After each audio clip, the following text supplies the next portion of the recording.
Good evening, everyone. My name is Elizabeth, the education coordinator for Marlene's Market and Deli. Tonight's special guest that we have with us, which is Master Herbalist and educator for Redd Remedies.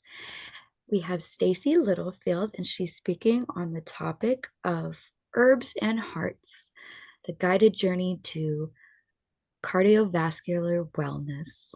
Thank you so much, Stacey, for joining us this evening. Thanks for having me tonight. I'm excited to get to talk to everyone a little bit about heart health and plants. All right.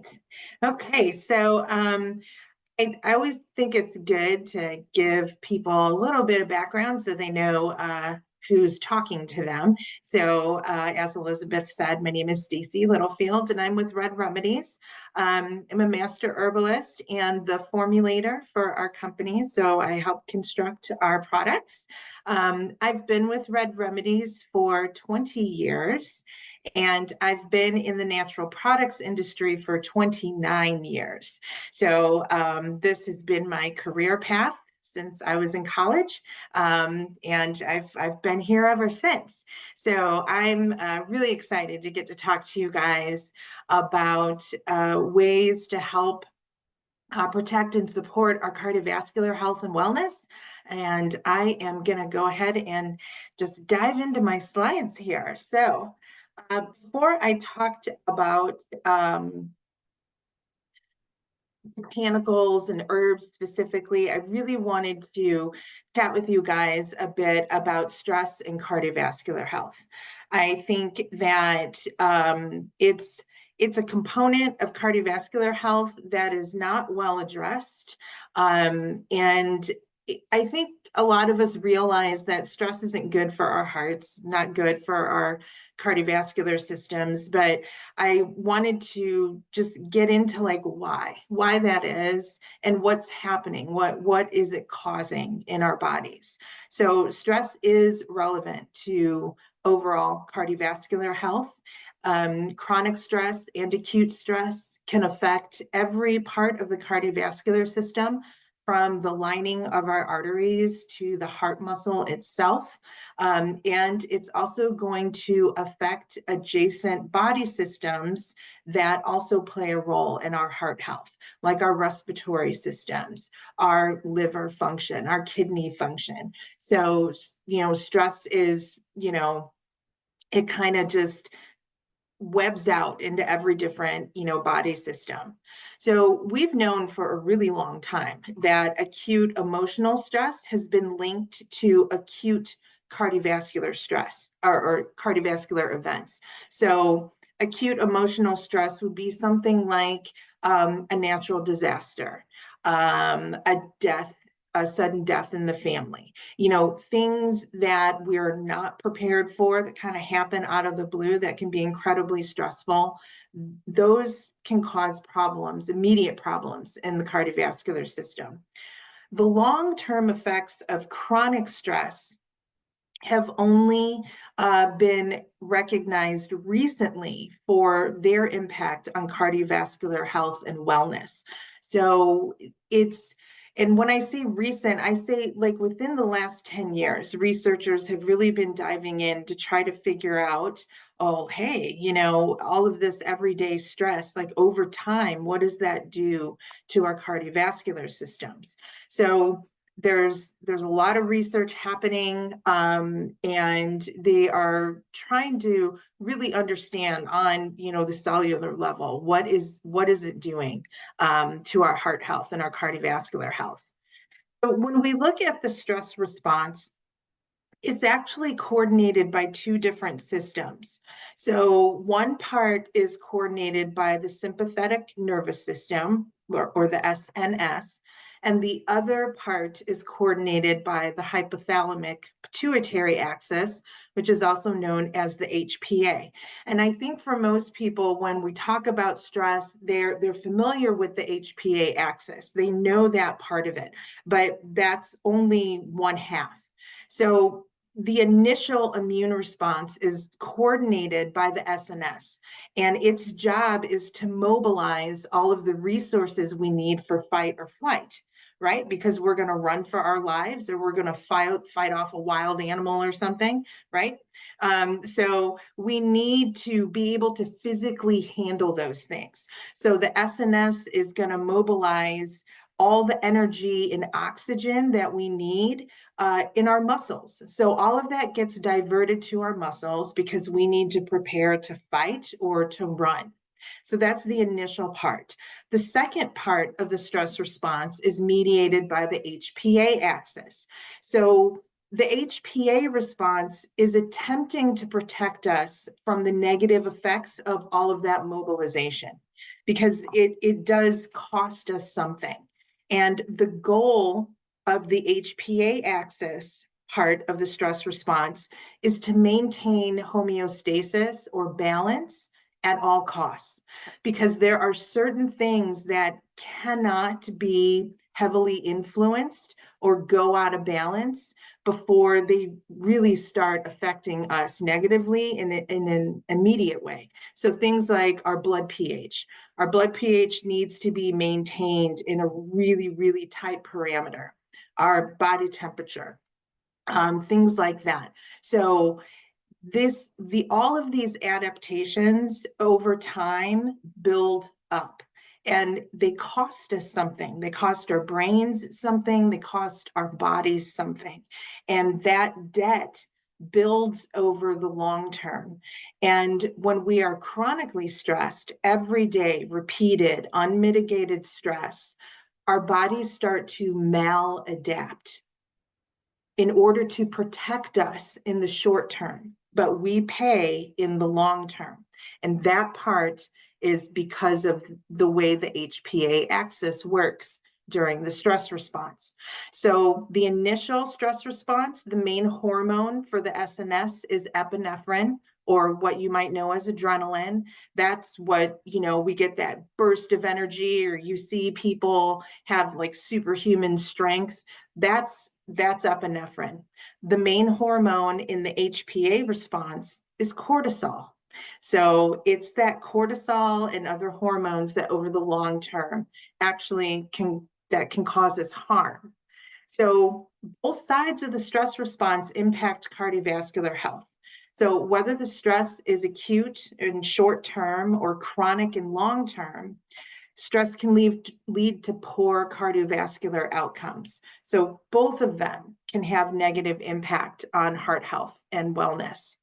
So if we look at what acute stress does to the cardiovascular system, acute stress causes adverse changes in blood pressure, causes adverse changes in heart rate. It changes the way that blood flows through the heart, and that leads to decreased oxygen levels to the heart muscle. This is all what epinephrine is supposed to do. It is designed to do these things because our skeletal muscles need all of that blood and energy and oxygen. So that's short-term stress. Chronic stress sustains inflammation throughout the body to include our cardiovascular systems. Chronic stress elevates cholesterol, and not the good kind. It damages the heart muscle directly and the arteries through that sustained inflammation, and also oxidative stress or free radicals. Chronic stress elevates our blood pressure over the long term. It suppresses immune system function, makes us more vulnerable to respiratory illnesses, which then put added stress on our hearts. It elevates circulating glucose levels, and we know over the long term, elevated blood sugar levels are not good and detrimental to our kidney function. It is the leading cause of kidney failure as type 2 diabetes and uncontrolled blood sugar levels. And chronic stress also disrupts the sleep cycle. And we know that there is a direct link between sleep deprivation and poor cardiac outcomes. So whether chronic stress is having a direct impact on our heart function or indirect influence through poor kidney function or sustained inflammation, it's coming at our cardiovascular health in multiple ways. And so we need to really pay attention to stress and think of ways that we can mitigate the effects that stress has on our cardiovascular wellness. When we look at chronic stress as a risk factor for cardiovascular issues, it is just as bad as smoking cigarettes, obesity, and type 2 diabetes. It is just as detrimental to our hearts as those three main risk factors. So it's not something that we can continue to ignore on either side, whether we're talking about our space with alternative medicine and natural products, or even, on the conventional side of medicine. There was a study done called the Interheart study that was really compelling in its outcomes. This was a huge study, 25,000 people from more than 50 countries. So they're looking at different people, different populations. We're all eating different things. We're all living in different lifestyles. But what this study showed was that when you controlled for all of those things, when you controlled for diet, when you controlled for things like smoking and alcohol consumption and things like that, the study showed that individuals with chronic daily stress had more than twice the risk of heart attack than those without chronic stress. Now, I really want to know those people who have no chronic stress, because to me, that's okay, wonderful. But I don't think many of us get to live that life where we're not constantly stressed by something. So we know from this large study that chronic stress absolutely increases our risk of negative cardiovascular outcomes. So stress management needs to be a component of cardiovascular wellness, and we can achieve that in a lot of different ways. One of the best ways to help your body and brain cope and adapt to all of the stress is regular exercise.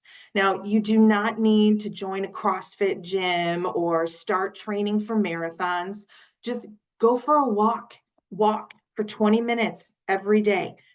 That's enough to make improvements in cardiovascular biomarkers. That is enough to help improve blood circulation, to help support healthy blood pressure levels, to help support the function of your heart muscle. So it doesn't need to be anything crazy. It needs to be regular, and it needs to happen on a daily basis.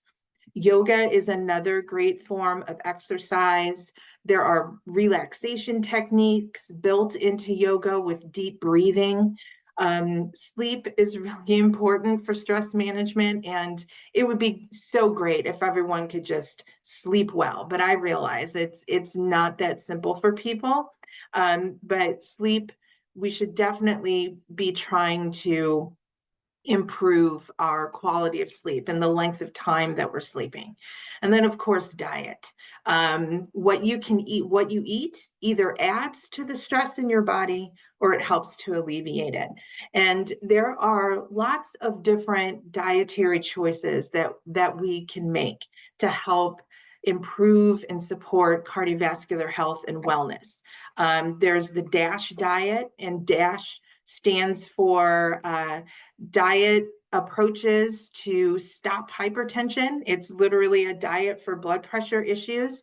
And the focus of the DASH diet is plant-based foods that are rich in minerals like magnesium and potassium, and low in sodium overall. The target of the DASH diet is 1,500 milligrams of sodium per day. So it's incorporating a lot of fresh fruits and vegetables, whole grains, and things like that. We can do very simple dietary changes, like trying to avoid processed and ultra-processed foods as much as possible. I think soda is one of the worst things that we can drink and consume. A lot of these coffee drinks, and I put that in air quotes because there's barely any coffee in there. It's mostly fat and sugar. If you just choose or substitute water instead of soda, that alone can have huge impact on your cardiovascular health. So there are a lot of different things that we can do diet-wise. Now, for me personally, I think that we can pull elements of a lot of different diets, the DASH diet, the Mediterranean diet. Um, but I'm not a fan of fad diets that are hyper focused on a single category of food. We were not built that way. We're designed to eat a varied diet. But even if you're vegan or vegetarian, you can still pull elements of like the Mediterranean diet. Just cut out a lot of the fish. You know, that's a fish heavy diet, but you can still follow the principles of consuming healthy fats and incorporate, you know, those things. But try to avoid diets that are like, you should only eat one food group, because we're omnivores. So we're supposed to eat lots of different things. And that's one of the best things you can do. A wide and varied diet, eat the rainbow. That's what I tell people. But as an herbalist and as a formulator for different dietary supplements and herbal products, I also feel that stress management has to be a component of any cardiovascular formula. If you're looking at a cardiovascular formula and you don't see an ingredient or two or a blend to help your body cope with stress, then that formula is incomplete. We have to do what we can in every way to help our bodies deal with stress. So how do we do that in a dietary supplement? How do we do that in a pill? And there are ways that we can get that accomplished, and they're called adaptogens. So adaptogens are an elite class of botanicals. I love them. Some adaptogens are some of my favorite herbs and mushrooms, medicinal mushrooms. And so adaptogens are really powerful tools to help our brain and bodies cope with stress. So there are botanical answers for stress management. So we can accomplish that in a dietary supplement. So what is an adaptogen? So adaptogens, as I said, are an elite class of botanicals, and there's only about 15 known true adaptogens. There are many herbs and mushrooms that are adaptogen-like, but they don't meet one or two criteria, which removes them from being classified as a true adaptogen. So in order to be classified as an adaptogen, the botanicals and the mushrooms have to meet these criteria. They have to enhance the state of non-specific resistance during stress. So that sounds super technical. An easy way to put that is they work in any part of the body and they're bi-directional. They know where we need support, even if we don't. So they'll work in any body system. They increase bodily resistance to physical, chemical, biological, emotional stressors. So regardless of the type of stress, because stress isn't just a mental thing or a physical thing. There are biological processes that our immune system goes through that create stress on a cellular level. So that's also a stressor. Adaptogens will protect us and help us deal with all types of stressors. They have a normalizing effect or influence. Adaptogens want all of our body systems to be balanced and to be normal. So if something's running low, they raise it up. If something's overactive, they push it back down. But their goal is normal. They are non-toxic. So that is different from safe. Non-toxic means you can take them short-term, long-term, little dose, big dose, doesn't matter. They're not harmful. Adaptogens also will not disturb any body function that's at a normal level. So if something's already running normally, let's say you've got great blood pressure levels, everything's looking healthy and normal, they'll leave it alone. They won't act there. They will act where we need them to. So they're stress protective in the same way that exercise is stress protective. It is a eustressor. It's a good stressor. So adaptogens are a great answer and a great way to incorporate stress management into an herbal formula. So I'm going to talk about some of my favorite adaptogens for heart health and cardiovascular wellness. And the first one of those is Panax ginseng. So Panax ginseng is the grandfather of all adaptogens. It is widely used in traditional Chinese medicine formulas for the heart, and it is considered a tonic herb. So as I'm talking about these botanicals, I'm going to refer to them by different names because they're known as different things in different systems of medicine. So in the West, we call them adaptogens. In traditional Chinese medicine, they're known as tonics. In Ayurvedic medicine, they're known as rasayanas, but all the same plant.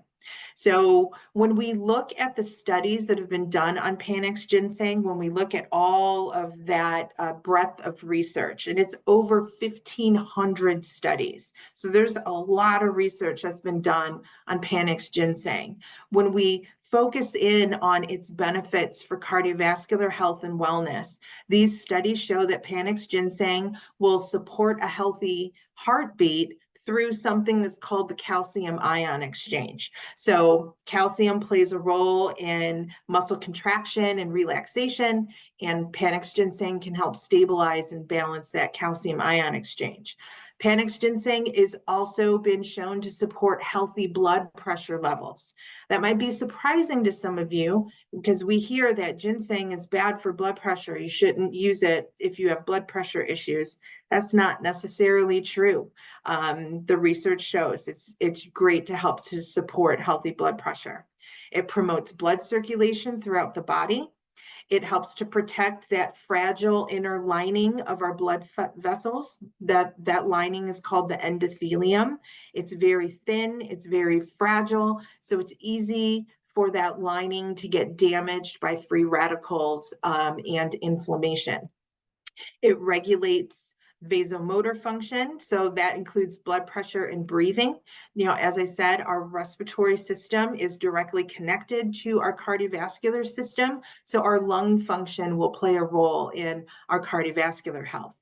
Panax ginseng has also been shown to support healthy lipid levels, both cholesterol and triglycerides, and it has very potent antioxidant activity. So this is what Panax ginseng does just for the cardiovascular system. It also has benefits for the immune system, for the nervous system, for the liver, for the kidneys. So all of these adaptogens have broad support. And I'm just going to focus on how they're beneficial for the cardiovascular system. And as I go through these slides and talk about these botanicals, you're going to start seeing a pattern. You're going to start seeing patterns with these botanicals. So my next favorite adaptogen for cardiovascular health is called Schisandra chinensis, or the Schisandra berry. So in traditional Chinese medicine, they call Schisandra the 5-flavor berry because it possesses all 5 flavors of traditional Chinese medicine. It's sweet, it's sour, it's salty, it's bitter, it's pungent, all at the same time. So in traditional Chinese medicine, they will use this for someone who needs to calm the mind and calm the spirit. It is very good at promoting resistance to emotional stress. Now, we already know that emotional stress will affect our cardiovascular health just as much as physical stress will, or chemical stress, or environmental stress. But they will use Schisandra in people who have issues with anxiousness, with sleep disturbances, and underlying problems in the heart system. So Schisandra is a cardioprotective, so it protects the entire cardiovascular system in multiple ways. So it's supporting the heart muscle itself, it protects the arteries and the blood vessels, promotes healthy blood pressure, supports a normal inflammatory response, and that's really important to that thin, fragile lining of our blood vessels, supports healthy immune system function, and it also has antioxidant activity. The next botanical is astragalus. This is another one of my favorites. Now, I think a lot of people are familiar with astragalus for the immune system, but it's not just for the immune system. This is also another tonic herb in traditional Chinese medicine.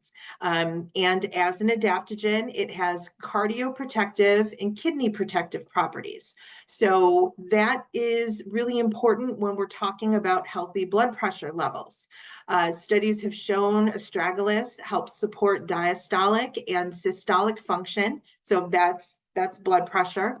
This is also going to promote healthy circulation, even to the micro circulation. So when we look at a cardiovascular system, we've got the big vessels, the arteries, the veins, and then they get smaller and smaller and smaller in the capillary beds. And so those capillaries are the most fragile of the blood vessels, and that's where a lot of free radical damage occurs. So astragalus does a really good job at protecting the microcirculation. It's also been shown to support healthy function of the heart muscle. This also has wonderful antioxidant activity and also is supporting healthy inflammatory pathways. So you see that these botanicals, they're all supporting healthy inflammatory response. They're all antioxidant. Those are huge, huge things to help protect our heart health and our cardiovascular function.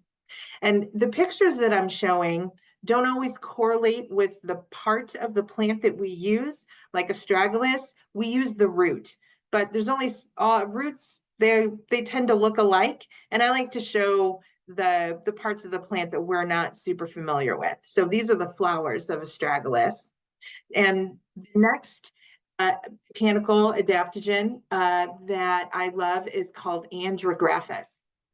So andrographis is another plant that I think a lot of people will use for immune system support, and it does a great job at supporting the immune system. But in Ayurveda, in traditional Chinese medicine, they use this a lot for the heart system and the cardiovascular system. So it is a rejuvenating rasayana in Ayurveda, also tonic in traditional Chinese medicine. It's known as the king of bitters because this is an incredibly bitter plant. So andrographis, we use the leaves medicinally, but in my opinion, andrographis has one of the most beautiful flowers. So that's a picture of the flowering andrographis plant. So when we look at the properties of andrographis, this is also cardioprotective. It is also kidney protective, which makes it really good to support healthy blood pressure levels. This is also going to protect that fragile inner lining of the blood vessels, supports healthy lipid levels, both cholesterol and triglycerides, and again, normal inflammatory response, very high antioxidant activity. Those are key features when we're looking at ingredients and botanicals to use for cardiovascular health. The last adaptogen I'm going to talk about is my absolute favorite adaptogen, and that is the reishi mushroom. So this is a medicinal mushroom that is prized throughout Asia, and it has been used for thousands of years. It is very revered throughout China and Japan. And they use it for a wide range of issues. They use it in both TCM and Compo for respiratory support. We know it best as support for the immune system, but this is one of the best cardiotonics that we have available. Reishi is going to support healthy blood pressure, healthy circulation, supports a strong, healthy, normal heartbeat, but it also has an impact on cholesterol. Reishi helps to support the normal biosynthesis of cholesterol in the liver, while it inhibits the absorption of cholesterol in the digestive system, and it's also a great liver protective. And of course, very high antioxidant activity. So when we're looking at cardiovascular health and which adaptogens to choose, it really depends on what your focus is. Is your focus on maintaining healthy blood pressure levels? If that's the case, we're going to lean towards schizandra, astragalus, andrographis. If your issue is with the heart muscle itself, Panax ginseng is a great choice. If you're more focused on healthy cholesterol levels, then reishi is going to be a really great option for you.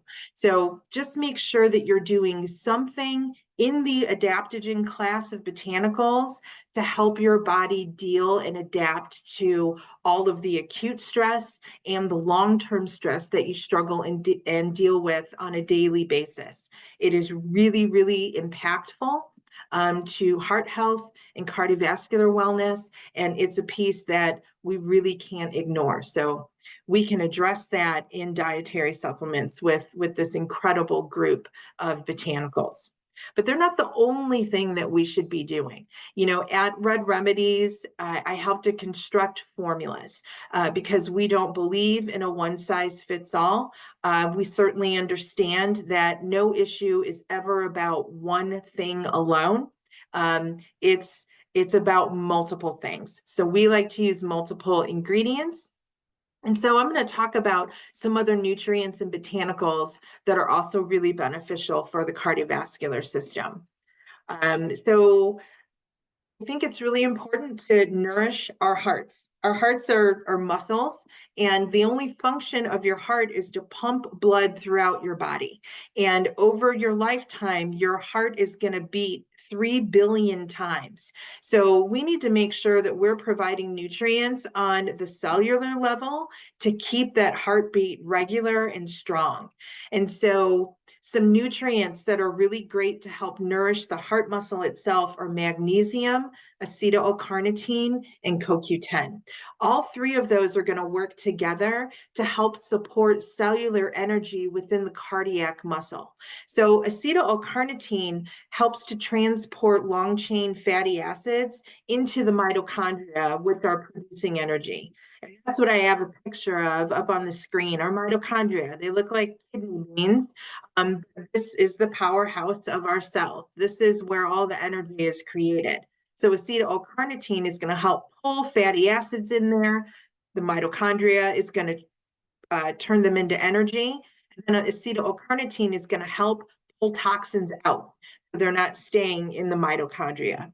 CoQ10 helps to charge that reaction. It's sort of like the spark that we need to help create ATP, which is cellular energy. And then magnesium works to regulate that energy creating reaction all the way to completion. And when it comes to our cardiac muscle, it also plays a role in contraction and relaxation. So in help maintaining that healthy heartbeat at a healthy pace. So these three nutrients, I think, are key and really important to the heart muscle itself. But we also need to pay attention to the blood vessels, because while our heart is the pump, our blood vessels are the highway. This is how blood is traveling to all of our tissues and then coming back to our lungs to get reoxygenated and then pass through that pump again to be pushed out. So we also need to address the health and integrity of our blood vessels. And minerals are really, really important for that. Two minerals in particular, magnesium and potassium. You know, when we look at the standard American diet and we look at how much mineral, how much minerals people consume through their diets in America, we are lacking, to say the least. When we look at magnesium, half of Americans do not meet RDI, or the recommended dietary intake for magnesium, through their diet. And it is not some astronomical amount. It's 400 milligrams per day. That's all we need. On average, men need a little bit more than women do. But that's what we need to maintain basic functions and maintain basic health. And half of us don't get that. And that's because a lot of people don't have diets that are high in fresh fruits and vegetables. And quite frankly, there are millions of people that don't have access to fresh fruits and vegetables every day. We also strip and refine our grains down and pull all of the nutrients out. So it's what we're eating. So magnesium is one of those minerals that we need more of. Potassium is another one of those minerals. 98% of Americans do not get enough potassium in their diets. That is almost all of us. So we are supposed to consume 4,700 milligrams of potassium per day, but on average, we consume about 2,600 milligrams per day. And on top of that, we consume way too much sodium. So sodium is like the counterpart to potassium, and they need to be in balance with one another, and that's obviously not happening. For the same reasons we don't get enough magnesium, we don't get enough potassium. Both minerals play a role in smooth muscle relaxation, and that is pertinent to our arteries. Our arteries are tubes of muscle, and when they're tight and constricted, the same thing that happens when you have a kink in your hose, your garden hose, that's going to happen in our arteries. The pressure builds behind that kink or that narrowing, and then we can have big problems. So we need to make sure we're consuming the right amount of minerals every single day. So some other botanicals that are great for overall cardiovascular health. One of those is hawthorn. Now, I am a proponent of using all of the aerial parts, which means the berry, the leaf, and the flower.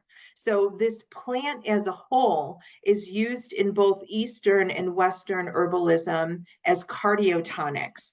Now, in the East, they use mainly the leaf and flower.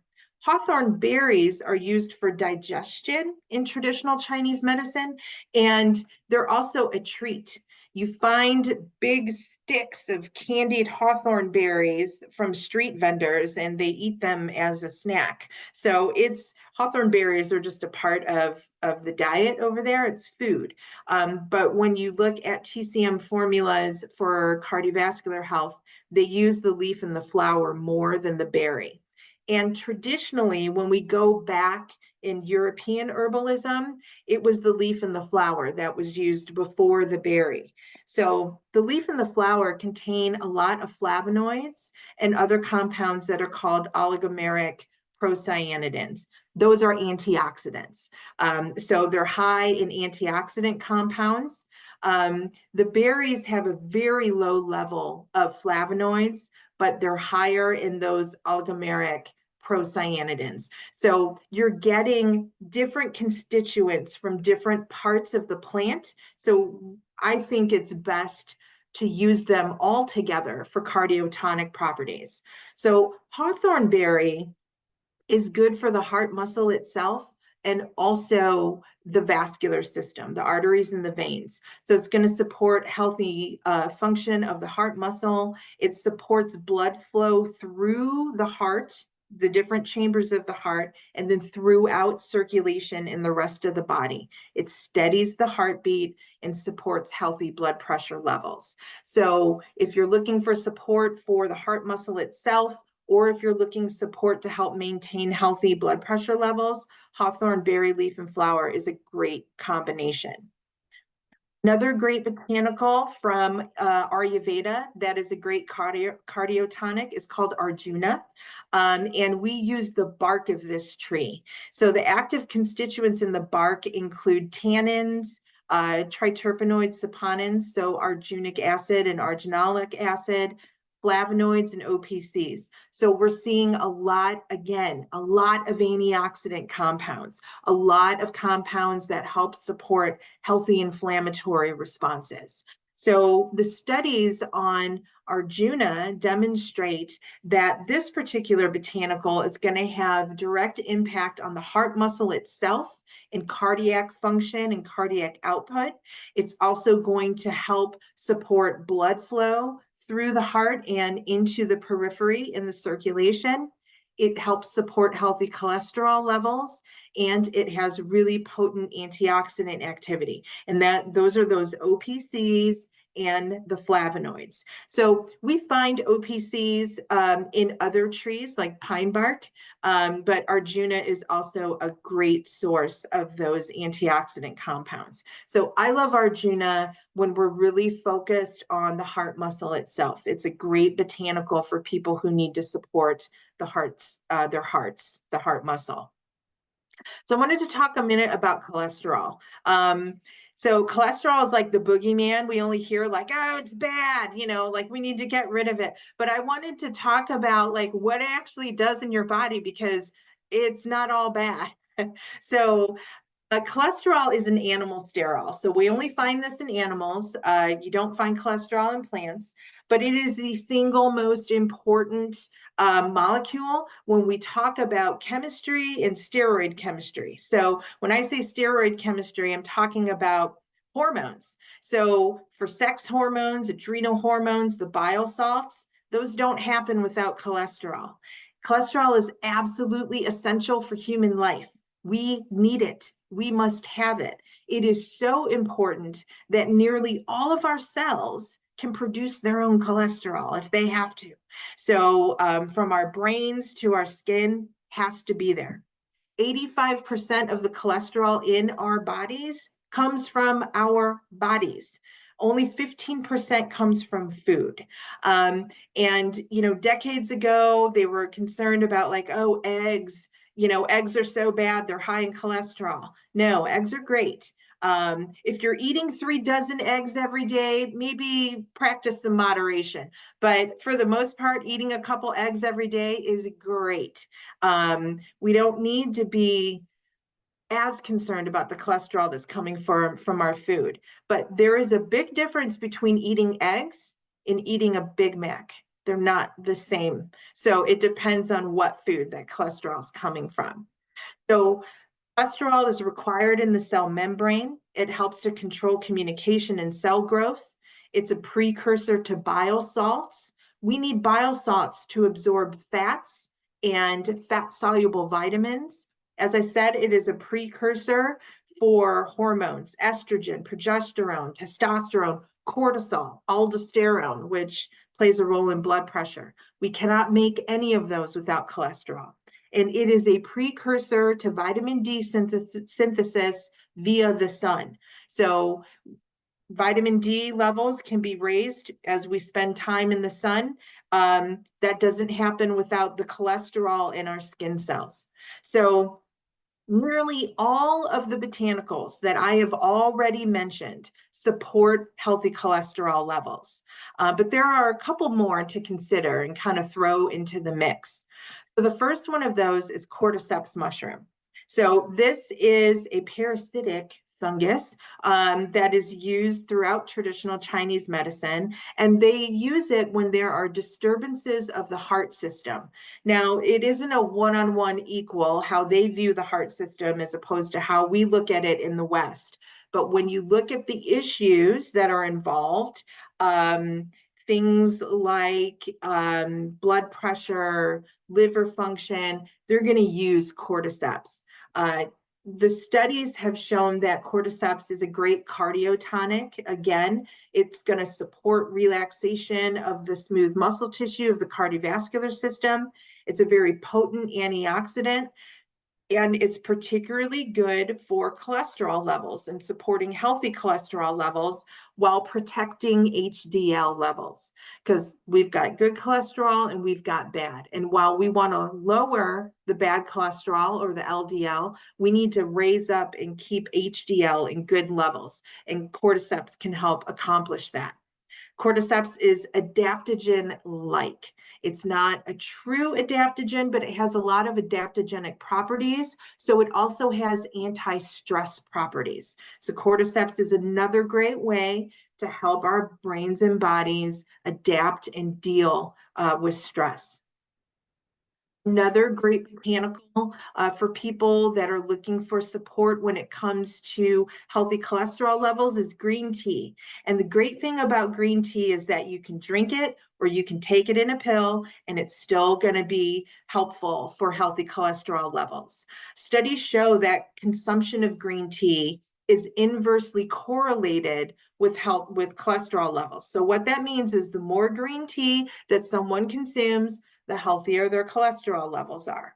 The less green tea, not so healthy. So when they're looking at populations that consume green tea on the regular, those people, the more they consume, the better their cholesterol levels are. But this is also reflected in studies done on extracts of green tea. So like I said, you can choose to drink it and consume it, or you can take it in pill form, and it's going to support cholesterol levels. Green tea is also an incredible antioxidant. And this is really where it shines when it comes to heart health and cardiovascular health. It is antioxidant in the circulation, so it's protecting the blood vessels and protecting different molecules from oxidative stress while it's circulating in the blood, but it's also antioxidant in the liver itself. So it is going to have an impact on normal biosynthesis of cholesterol in the liver. And so it's working to help protect cholesterol and maintain and support healthy cholesterol levels in a couple of different ways. But this is another great botanical for heart health and specifically for cholesterol. So we do have some very specific cardiovascular formulas from Redd Remedies, and I just wanted to mention a few of those tonight on the lecture. The first one is Heart Strong. So this is our cardiovascular foundation formula.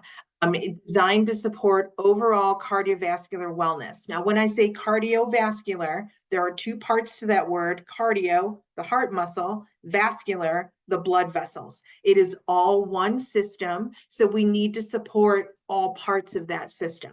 So it's going to target both the cardiac muscle and the blood vessels. Heart Strong is going to help support your resistance to stress, emotional, physical, biological, whatever it is. And this is where we feel most people should start. So regardless of your cardiovascular target, whether it's healthy blood pressure, healthy cholesterol, or if you have a family history of cardiovascular issues and you just want to incorporate some extra protection, Heart Strong is designed exactly for that. And Heart Strong can be combined with any of our other cardiovascular products from Redd Remedies. But it's a good place for people to start, especially if they're not sure where they should start. That's why we designed Heart Strong the way that we did. Our next cardiovascular formula is called 120/80 care. And as the name implies, this is our blood pressure formula. So this is a mind-body balance formula to support healthy blood pressure levels. You know, it's interesting when we look at blood pressure from a traditional Chinese point of view, it's not an issue in and of itself. It is a warning sign that there is imbalance in the body, in between body systems. So when they see somebody with raised blood pressure, when we look at traditional Chinese medicine and the way that they look at it, the first thing they look at is, how is your stress and your emotional control? That's the number one issue. The second issue is an unhealthy diet, a sedentary lifestyle. Those are the causes of raised blood pressure in traditional Chinese medicine. So that's what they're going to work on. And that's how our formula is constructed. It's a holistic approach to reestablish balance within the cardiovascular system. So we have lots of adaptogens in this formula. We include Schizandra to help build that resistance to emotional stress and help to control emotions and let joy flow through the body. That's how they talk about it in traditional Chinese medicine. So we also offer support for target organs in 120/80 care. So this isn't just about your heart, it's about your blood vessels. It's also about your kidneys. So we need to nourish the kidneys. And then, like I said, lots of adaptogens to help support resistance to physical and emotional stress. And then finally, we have our cholesterol triple care formula, which obviously is designed for cholesterol. So you can see this is a blend that's heavy in medicinal mushrooms. We've got some green tea extract in here and a little bit of red yeast rice. So healthy cholesterol isn't just about your liver. It is about digestion. It is about cellular control and cellular uptake of cholesterol. And the best way to hit all of those body systems at once is with adaptogens. And my absolute favorite one, which is reishi. And we incorporate that in cholesterol triple care. So this isn't a cholesterol formula. I think one of the only ones that addresses the role that chronic stress plays in cholesterol homeostasis, because it absolutely does. So also it's going to support healthy blood vessels and healthy circulation. So we've got, pre-designed solutions for cardiovascular wellness. You can also take pieces of the botanicals that you learned about today to help support your heart health. But don't forget to exercise and don't forget to make the best dietary choices that you can with what you have. Even the smallest changes in your diet can have huge impacts on your heart health. So thank you, everyone, for joining us tonight. I hope it was informative and it was helpful, and I am open to answer questions or talk about other herbs I may not have talked about. There are so many different botanicals that we can use for heart health. Thank you so much, Stacey. Fabulous presentation. You are very welcome. Thanks for inviting me to join your program. Yes, definitely. And there is a question in or a statement here in the chat box from Mary. Fabulous presentation. I found it very informative and plan to check out Redd Remedies. Thank you so much, Awesome. Stacey, and thank you so much, Elizabeth and Marlene, for hosting. And let's see, I don't see any questions here on the Facebook Live. Okay. But what we're going to do, we're going to open up the Zoom meeting for any other questions. We thank you for those who watch this live here on Facebook and who will be watching on the YouTube replay. And have a wonderful rest of your evening.